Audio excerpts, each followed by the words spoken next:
Hi mga Lodi, meron na naman po pala tayong panibagong tanggap mula sa ating customer.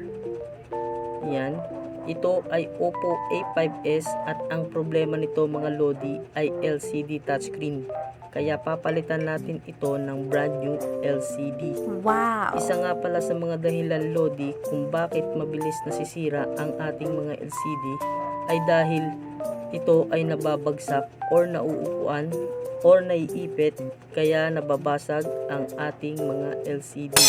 At i-double check na rin natin po ang kanyang motherboard mga Lodi para kapag once pinalitan natin ito ng LCD ay hindi na rin po tayo magkaroon ng problema. At lilinisin na rin po natin ang kanyang frame para kapag once na nilapat po natin ang kanyang LCD ay hindi na rin po tayo magkakaroon ulit ng problema.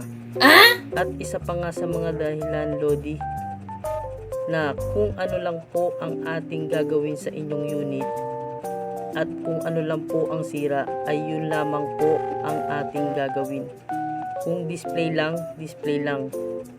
wala nang iba at hindi magagalaw o mabubura ang loob ng system ng mga CP ninyo. At ito na nga mga Lodi, patapos na natin gawin yung CP ni customer. Wow! Kaya pwede na natin tong ibigay. Kaya kung nagustuhan po ninyo ang aking video, paki-like and share na lang po at papalo na rin po ako para sa mga update repair na ating gagawin. Yun lang po mga Lodi. Salamat!